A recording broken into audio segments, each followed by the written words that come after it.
తెలంగాణ మంత్రివర్గ విస్తరణ పునర్వ్యవస్థీకరణ ఎప్పుడు జరుగుతుందన్నది $1 మిలియన్ ప్రశ్న. ముఖ్యమంత్రి రేవంత్ రెడ్డి ఢిల్లీ వెళ్లినప్పుడల్లా కేబినెట్ విస్తరణపై జోరుగా చర్చ జరగటం, కొద్ది రోజులకే తూచ్ అనేయటం జరిగిపోతోంది. పక్షం రోజుల క్రితం హడావుడి కూడా అలాంటిదేనని చెప్పాలి. అసలు ప్రతిసారి ఎందుకు వాయిదా పడుతుందని ప్రశ్నించుకుంటే మాత్రం ఆసక్తికరమైన అంశం వెలుగులోకి వచ్చింది. హైదరాబాద్, నల్గొండ పేచీలాగే ఇప్పుడు ఉమ్మడి ఆదిలాబాద్ జిల్లాలో కూడా ఒక లొల్లి కొనసాగుతోందని తెలుస్తోంది. దానివల్లే ప్రతిసారి రేవంత్ రెడ్డి వెనక్కి తగ్గుతున్నారని చెబుతున్నారు. మంత్రివర్గంలో 6 ఖాళీలుండగా ఈ నెల మొదటి వారంలో కనీసం 4 స్థానాలు భర్తీ చేస్తారని తెలిసింది. ఇందులో చెన్నూరు ఎమ్మెల్యే గడ్డం వివేక్, మునుగోడు ఎమ్మెల్యే కోమటిరెడ్డి రాజగోపాల్ రెడ్డికి మంత్రి పదవి ఇస్తున్నారంటూ ప్రచారం జరిగింది. అసెంబ్లీ బడ్జెట్ సమావేశాల సందర్భంగా ఆ ఇద్దరికి ఇతర శాసనసభ్యులు అభినందనలు కూడా చెప్పారు. అంతేకాదు ఏ శాఖలు దక్కబోతున్నాయన్న దానిపైన చర్చ సాగింది. ఒకరికి హోంశాఖ అంటే మరొకరికి విద్యాశాఖ అని అనుచరులు ప్రచారం చేశారు. అయితే వీరి పేర్లపై పార్టీలో తీవ్ర అభ్యంతరాలు వ్యక్తం కావడంతోనే విస్తరణను వాయిదా వేసినట్టు ప్రచారం జరుగుతోంది.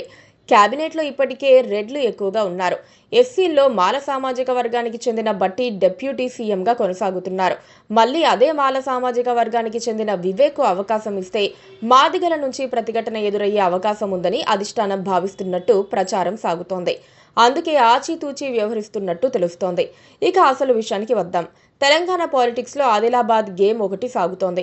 ఉమ్మడి ఆదిలాబాద్ జిల్లా నుంచి మంచిర్యాల ఎమ్మెల్యే ప్రేమ్ సాగర్ రావు మంత్రి పదవి ఆశిస్తున్నారు. సీనియర్ నేత అయిన ప్రేమ్ సాగర్ రావుకు మంత్రి పదవి ఇవ్వాలని డిప్యూటీ సీఎం బట్టి మెజారిటీ మంత్రులు అధిష్టానంపై ఒత్తిడి తెస్తున్నారు.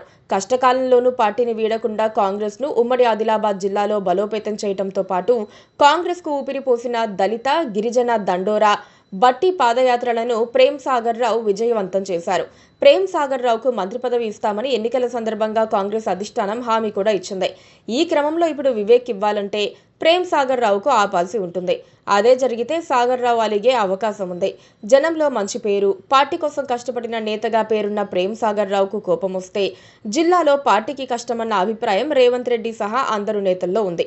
ప్రేమ్ సాగర్ రావుకు ఇవ్వకుండా మంత్రివర్గ విస్తరణ కష్టమన్న అభిప్రాయం ఉంది.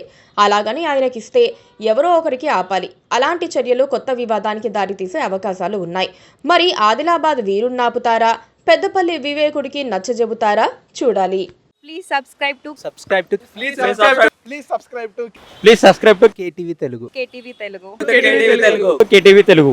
KTV Telugu channel.